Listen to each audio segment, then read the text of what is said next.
Dimanche 26 avril, sous un soleil inespéré et au rythme des djembés du groupe Face aux clowns, le lycée agricole de Rouffach a vibré à l'occasion de la 7e édition de la fête de la mangue, organisée par l'AFDI 68.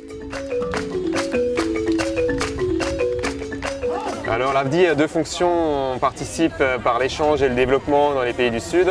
Et elle a une fonction en France de sensibiliser la population, le grand public, justement aux problématiques des paysans du Sud. Donc aujourd'hui, c'est vraiment, on est dans la sensibilisation du grand public. C'est pour ça qu'on a fait des expositions sur le Cambodge, le Mali. Et en fin de compte, la mangue est vraiment le produit d'appel parce que le grand public connaît la mangue. Et une fois qu'il a goûté, les gens y reviennent, ça se voit, ils font la queue.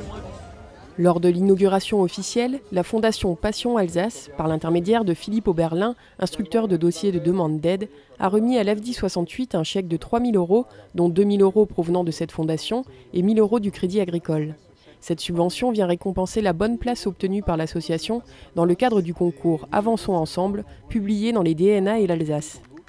Donc l'AFDI 68 était en concurrence avec 9 autres projets que je ne développerai pas, mais qui étaient tous très intéressants.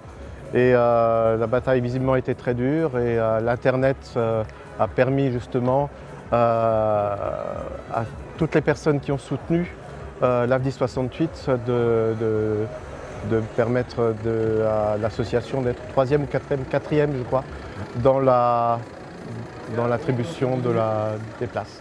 Cette fête de la mangue aura nécessité 1 an et demi de préparation en amont et le jour J, une centaine de bénévoles pour assurer le bon déroulement de la manifestation.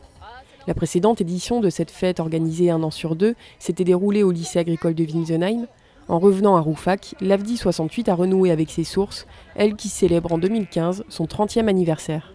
L'AFDI a un petit peu vraiment commencé son activité il y a 30 ans en suivant des migrants maliens qui travaillaient chez Peugeot Mulhouse. Et ils sont retournés au pays, donc on les a suivis financièrement et au niveau formation. Et ils ont été formés ici au lycée agricole il y a quasiment 30 ans. Donc moi je trouve que c'est une belle image de fêter les 30 ans et le fait que tout est un petit peu parti du lycée agricole ici. Lors des éditions précédentes, la fête de la mangue a attiré jusqu'à 5 à 6 000 visiteurs. En fonction de la qualité des mangues en provenance directe du Mali, entre 3 et 3,5 tonnes peuvent être écoulées en une journée, comme en témoignait l'affluence qui ne désemplissait pas devant ce stand toute la journée durant. Mais le véritable enjeu des organisateurs se situe bien au-delà de la vente du fameux fruit. Il s'agit d'informer le public sur les actions concrètes menées par l'AFDI là-bas. La difficulté aujourd'hui, c'est vraiment que les gens comprennent qu'il n'y a pas que la mangue. C'est vraiment qu'ils comprennent qu'il y a derrière ça des filières, du travail et des gens au bout qui, comme les paysans alsaciens, veulent vivre de leur métier. C'est un peu une problématique, c'est que les gens viennent souvent juste faire les courses et acheter des mangues. L'AFDI nous aide sur tous les plans. Quel qu'en soit sur le plan concernant sur le greffage, concernant sur le maraîchage, concernant sur l'alphabétisation de nos paysans, concernant aussi sur la création d'une banque mutuelle.